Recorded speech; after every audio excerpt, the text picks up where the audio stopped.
दिसंबर की शुरुआत में दिल्ली एयरपोर्ट पर हजारों पैसेंजर्स बोर्डिंग गेट्स पर खड़े थे, बैग्स लेकर। कोई काम से जा रहा था तो कोई फैमिली वेकेशन पर।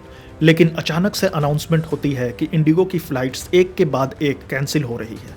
इंडिगो, जो इंडिया के एविएशन सेक्टर का 60% मार्केट कंट्रोल करता है, अनाउंस करता है कि उसकी 1000 से भी ज्यादा फ्लाइट्स कैंसिल हो गई हैं। नतीजा ये हुआ कि 2 लाख पैसेंजर्स पूरे देश भर में फंस गए। ये दुनिया के 4th लार्जेस्ट इकोनॉमी की बात हो रही है, जहां एक नियम ने पूरे देश भर में एविएशन सेक्टर को हिला के रख दिया।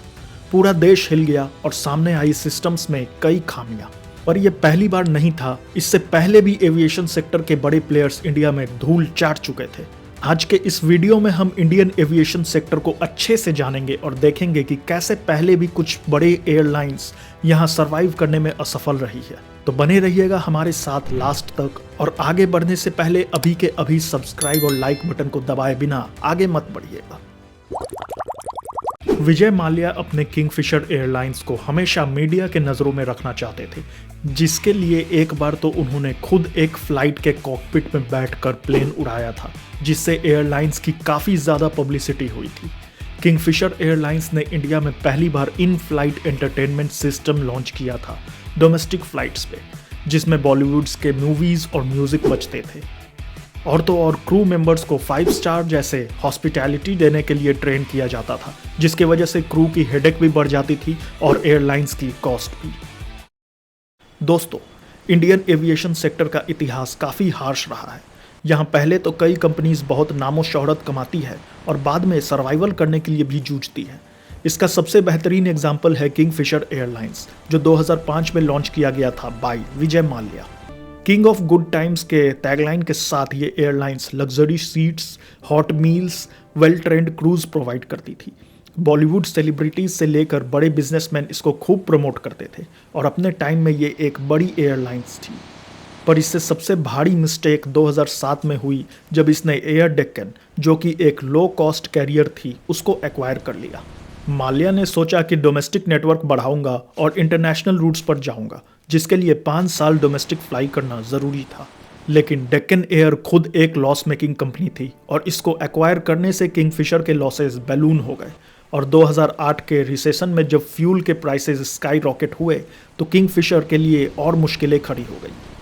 अनफेवरेबल मार्केट कंडीशंस और एग्रेसिव एक्सपेंशन के अलावा पुअर स्ट्रैटेजिक प्लानिंग की वजह से भी एयरलाइंस को भारी नुकसान हुआ। किंगफिशर ने 3 अलग टाइप्स के एयरक्राफ्ट्स फ्लाई किए, ATR, A320 और बोइंग 787। ये एक बहुत भारी ट्रेजेडी थी, क्योंकि ये तीनों अलग अलग टाइप्स के प्लेन थे, जिसके वजह से क्रू को ट्रेनिंग भी अलग अलग देनी पड़ रही थी और ट्रेनिंग कॉस्ट डबल हो गई थी। स्पेयर पार्ट्स एक्वायर करना भी मुश्किल हो गया था और कॉस्टली भी हो गया था, और पायलट्स के दिमाग में भी ढेर सारा कंफ्यूजन आ गया था। नतीजा ये हुआ कि हर दिन 20 से भी ज़्यादा फ्लाइट्स डिले होने लगी। 2011 तक 7000 करोड़ के डेट हो गए और कई एम्प्लॉयज अनपेड रह गए, जिसके कारण स्ट्राइक्स हुई। सर्विस टैक्स ना भरने की वजह से 700 करोड़ का फाइन अलग लग गया और 2012 में DGCA ने लाइसेंस सस्पेंड कर दिया। माल्या ने गवर्नमेंट से बेल आउट मांगा, पर रिक्वेस्ट को डिनाई कर दिया गया। नतीजा ये हुआ कि फ्लाइट ग्राउंडेड हो गए और 4000 एम्प्लॉयज अचानक से जॉबलेस हो गए। विजय माल्या 2016 में खुद तो देश छोड़कर भाग गए, पर उन एम्प्लॉयज पर क्या बीती होगी जिनको महीनों तक पेमेंट नहीं मिला और लास्ट में उन्हें जॉबलेस होना पड़ा। ये परफेक्ट एग्जाम्पल है over expansion without due diligence का, पुअर मैनेजमेंट का और एक्सटर्नल शॉक्स जैसे रिसेशन और फ्यूल कॉस्ट के वजह से एयरलाइंस को होने वाली खतरे का। किंगफिशर ने प्रूव किया कि एविएशन में ग्लैमर से नहीं, बल्कि नंबर से जीता जाता है। दूसरी ट्रेजेडी तो और भी चौंकाने वाली है, क्योंकि ये इंडिया की काफी पुरानी और सक्सेसफुल प्राइवेट एयरलाइंस की है, जो कि इतिहाद जैसे बड़े प्लेयर्स के साथ पार्टनरशिप कर रही थी, फिर भी सरवाइव नहीं कर पाई। चलिए इसको आगे देखते हैं। जेट की लॉयल्टी प्रोग्राम जेट प्रिविलेज इतनी पॉपुलर थी कि इसने 1 साल में 1 मिलियन मेंबर्स बना लिए थे। लेकिन डाउनफॉल के टाइम ये पॉइंट्स रिडीम करना मुश्किल हो गया था पैसेंजर्स के लिए। इसके अलावा जेट ने एक टाइम पे इंडिया से नॉर्थ अमेरिका जाने के लिए अनयूजुअल सीजर हब बनाया था ब्रुसेल्स में, जहां से एक तरफ यूरोप और दूसरी तरफ US के कनेक्शंस मिलते थे, बिल्कुल जैसे सीजर्स के 2 ब्लेड। दूसरी ट्रेजेडी थी जेट एयरवेज की, जो इंडिया की पहली प्राइवेट सक्सेस स्टोरी भी थी। इस एयरलाइंस की शुरुआत 1993 में नरेश गोयल ने किया था और अपने पीक पर ये 25% मार्केट शेयर पर कब्जा कर चुका था। प्रीमियम सीट्स, इंटरनेशनल रूट्स और एतिहाद जैसे बड़े ग्लोबल मेजर्स के साथ कोलैबोरेशन, सब कुछ अच्छा लग रहा था, पर 2016 के बाद पूरा खेल ही पलटने वाला था। फ्यूल कॉस्ट के बढ़ने और लो कॉस्ट इंडिगो से कंपटीशन की वजह से गोयल फैमिली ने ओवर बोरोइंग कर ली, जिसके वजह से उनका बैंक डेट 8,500 करोड़ पहुंच गया और कई वेंडर्स अनपेड रह गए, जिसके वजह से 2019 में जेट एयरवेज को अपना ऑपरेशन बंद करना पड़ा और इसकी लास्ट फ्लाइट अमृतसर से मुंबई तक उड़ी थी। इसके बाद इंसॉल्वेंसी प्रोसीडिंग्स स्टार्ट हुई और एसबीआई लेड लेंडर्स ने एनसीएलटी में केस डाला। 2021 में जालान कालरॉक कंसोर्टियम ने बिड जीती और जेट एयरवेज को रिवाइव करने की कोशिश की और 4,783 करोड़ रुपए पे करने का प्लान किया, लेकिन डिलेज और लीगल बैटल के वजह से जेट एयरवेज दोबारा कभी नहीं उड़ पाया और नवंबर 2024 में सुप्रीम कोर्ट ऑफ इंडिया ने इसकी लिक्विडेशन का ऑर्डर दे दिया। अब इसके सारे एसेट्स बेचे जा रहे हैं और 16,000 एम्प्लॉयज अफेक्ट हुए हैं। पर जेट एयरवेज के डाउनफॉल का असली रीजन क्या था, चलिए इसको थोड़ा डेप्थ में जानते हैं। पर अगर आपने अभी तक चैनल को सब्सक्राइब नहीं किया है तो प्लीज करिए, इस वीडियो को एक लाइक भी जरूर करिएगा, इससे हमें बहुत सपोर्ट मिलता है। जेट के गिरने का सबसे बड़ा कारण था high operational cost. Airport fees sky rocket कर रहे थे, साथ में एविएशन टरबाइन फ्यूल पर मैसिव 30% तक टैक्स लगाया जा रहा था। दोस्तों, एयरपोर्ट फीस में बहुत सारे फीस इंक्लूड होते हैं, जैसे एविएशन सिक्योरिटी फी, कॉमन यूज टर्मिनल इक्विपमेंट और यूजर डेवलपमेंट फी एक्सेट्रा, जो कि अल्टीमेटली पैसेंजर्स को ही पे करना पड़ता है और ये एयरलाइन टिकट्स में इंक्लूड होते हैं। इसके बाद जेट एयरवेज की सर्विस टॉप नॉच थी। मील्स, लाउंज, क्रू एक्सेट्रा में कॉस्ट ज़्यादा आ रहा था और प्रॉफिट कम हो रही थी। वहीं दूसरी तरफ लो कॉस्ट एयरलाइंस जैसे इंडिगो और स्पाइस जेट इन सब के खर्च से बच रहे थे, जिसके वजह से उनकी टिकट प्राइस कम थी और पैसेंजर्स कम प्राइस को ज़्यादा प्रीफर कर रहे थे, जिसके वजह से जेट एयरवेज सर्वाइव नहीं कर पाई और अल्टीमेटली बैंकरप्ट हो गई। ये केस दिखाता है इंडियन एविएशन में सर्वाइवल के लिए एफिशिएंसी और डाइवर्सिफिकेशन कितनी ज़रूरी है, वरना एक टाइम पर आप कितने भी बड़े प्लेयर क्यों ना हो, आपकी हार निश्चित होती है। पर ऐसा नहीं है कि सिर्फ प्रीमियम सर्विसेज वाले प्लेन्स ही इंडिया में नहीं टिक पाए। अगला जो केस मैं बताने वाला हूँ वो एक लो कॉस्ट एयरलाइंस की है, जो कभी तो पैसेंजर्स की चॉइस हुआ करती थी, पर आज उसके प्लेन्स कंप्लीटली ग्राउंडेड है। गो फर्स्ट पहले multiple colours of planes operate करता था, जैसे yellow, orange, pink etcetera, but lastly उन्होंने navy blue and white colour को स्टैंडर्डाइज कर दिया।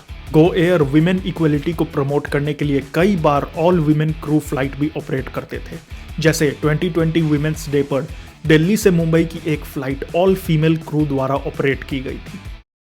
नेक्स्ट जो केस है वो है गो एयर की, जो 2005 में वाडिया ग्रुप ने शुरू की थी।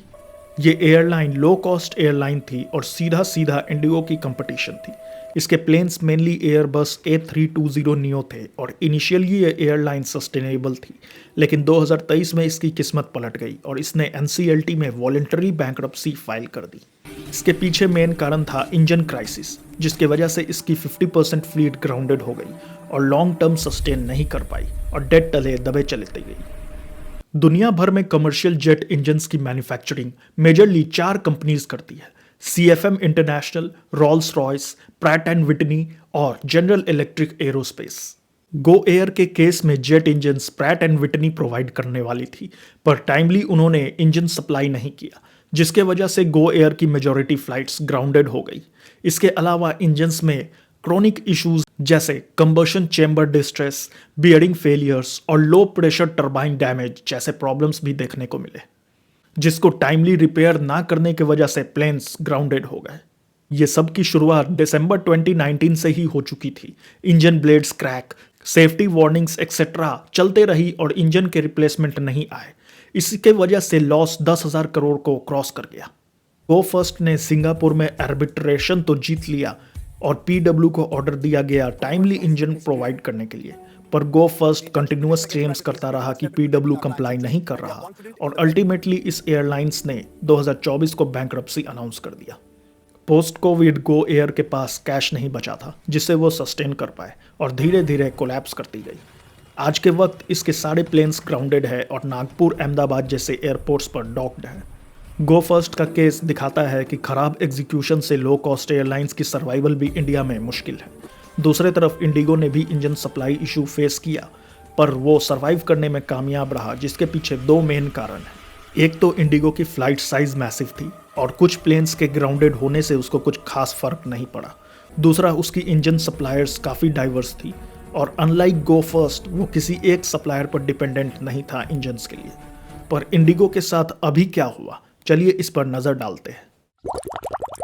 India third largest domestic aviation market है, लेकिन यहाँ 90% से ज़्यादा flight single engine turbo props पे चलते हैं छोटे एयरपोर्ट्स के लिए, जो ग्लोबल एवरेज से डबल है। इंडिगो इंडिया का 60% मार्केट कैप्चर करके बैठा है और क्राइसिस के टाइम पर इसके सिस्टम पर 1 लाख से ज़्यादा कैंसलेशन रिक्वेस्ट आई थी, जिसकी वजह से एक दिन में $4.5 बिलियन मार्केट कैप गिर गई थी। दोस्तों, इंडिगो आज इंडिया की एविएशन क्वीन है।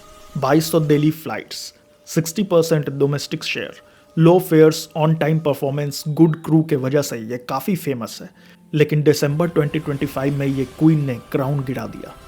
दिसंबर 2 से शुरू हुआ क्राइसिस, 2000 से ज़्यादा फ्लाइट्स कैंसिल एक हफ्ते में। दिल्ली हब पे फ्राइडे को सारे डिपार्चर्स रोके गए। बेंगलुरु में 124 कैंसिल्स, मुंबई में 109, हैदराबाद में 66। लाखों पैसेंजर्स परेशान हो गए, एयरपोर्ट पर भीड़ बढ़ गई और मार्केट कैप $4.5 बिलियन तक गिर गई एक दिन में। पर इन सब का वजह क्या था? इसके पीछे रीजन थी नॉन कंप्लायंस और bad forecasting by the airlines.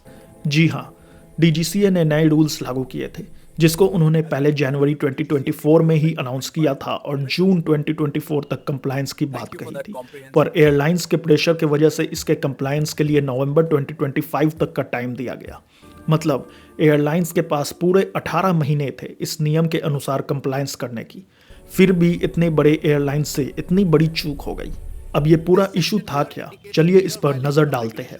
दरअसल डीजीसीए ने पायलट फटीग प्रिवेंट करने के लिए और पैसेंजर सेफ्टी बढ़ाने के लिए इंटरनेशनल नॉर्म्स के अकॉर्डिंग पायलट्स को वीकली 48 घंटों का रेस्ट और नाइट लैंडिंग्स पर 6 के बजाय 2 लैंडिंग्स का कैप लगा दिया।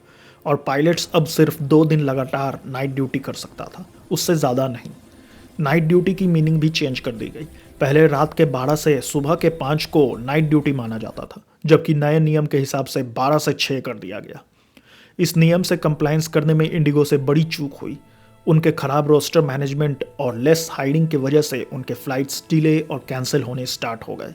इसके अलावा इंडिगो को माइनर आईटी ग्लिचेस, फॉग और शेड्यूल चेंजेस का भी सामना करना पड़ा, और ये सब मिलकर इंडिया के सबसे बड़े एयरलाइंस को पूरी तरह से डिस्टर्ब करने के लिए काफ़ी थे। इंडिगो अगर सही समय पर पायलट्स की हायरिंग शुरू कर देता और रोस्टर मैनेजमेंट को भी सीरियसली लेता तो इतना सब कुछ होता ही नहीं। कंप्लायंस इशू के वजह से सबसे बड़ा नुकसान जो हुआ वो हुआ पैसेंजर्स को। एयरपोर्ट पर घंटों का wait, sudden cancellations, gate change announcement, सब मिलकर एयरपोर्ट पर केओस का माहौल बना रहे थे। एयरलाइंस के ऐसे बिहेवियर को फेडरेशन ऑफ इंडियन पायलट्स ने कार्टेल लाइक बिहेवियर भी कहा है, क्योंकि मुसीबत आने पर उन्होंने पायलट्स के लीव कोटास खत्म कर दिए और इसके वजह से पायलट्स को भी केओस का सामना करना पड़ा। पर धीरे धीरे सिचुएशन नॉर्मल तो हो गई और इंडिया की सबसे बड़ी एयरलाइंस बच गई। पर इस बीच और क्या क्या हुआ? क्या गवर्नमेंट ने एयरलाइंस के प्रेशर में नियम चेंज किया? चलिए इसको आगे समझते हैं। इंडिया की पहली कमर्शियल फ्लाइट 1911 में इलाहाबाद से नैनी के लिए उड़ी थी, जिसमें पोस्ट मेल्स को दुनिया में पहली बार एयर के थ्रू ट्रांसपोर्ट किया गया था। पर एक प्रॉपर कमर्शियल एयरलाइन प्लेन 1932 में टाटा एयरलाइंस की थी, जो मेनली पोस्ट मेल्स के लिए थी, पर इसमें कुछ पैसेंजर्स ट्रैवल करते थे। और इंडिया की पहली इंटरनेशनल फ्लाइट 1948 में मुंबई से लंदन की थी, जिसको एयर इंडिया की मलाबार प्रिंसेस ने 24 आवर्स से थोड़ा ज़्यादा वक्त में कवर किया था। 8 दिसंबर से इंडिगो की हालात सुधरना स्टार्ट हो गया और 1800 फ्लाइट्स ऑपरेट हुए विद 90% ऑन टाइम।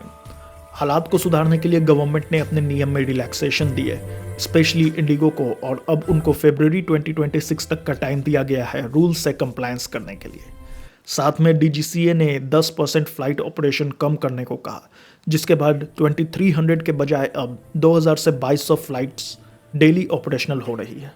इंडिगो ने मामला को इस बार सीरियसली लिया है और हायरिंग की प्रक्रिया तेज की है। साथ में चीफ एविएशन एडवाइजर्स एलएलसी जैसे बाहरी विशेषज्ञों को रूट कॉज एनालिसिस के लिए नियुक्त किया है। इस मेजर टर्बुलेंस ने इंडियन एविएशन सेक्टर की सच्चाई सबके सामने रख दी, किसी इंडस्ट्री पर मोनोपोली या दुओपोली के नुकसान को भी सामने लाकर रख दिया। और इन सब का नुकसान सबसे ज़्यादा पैसेंजर्स को हुआ, जिनको ट्रैवल करने में प्रॉब्लम्स भी आई और फ्लाइट कैंसलेशंस की वजह से एयर फेयर एक्सट्रीमली बढ़ गए और फाइनली गवर्नमेंट को इसमें भी इंटरफेयर करना पड़ा और एक केपिंग लगानी पड़ी फ्लाइट फेयर्स पर क्या यहाँ पर किसी अथॉरिटीज़ को चेक नहीं करना चाहिए था कि एयरलाइंस किसी लॉ का कंप्लायंस पूरा कर रहे हैं या नहीं? इसको इंश्योर करने के लिए फेज वाइज कंप्लायंस और स्ट्रिक्ट चेकिंग करनी चाहिए थी, वरना फिर तो कोई भी कंपनी कंप्लायंस इशू से बचकर निकल जाएगी।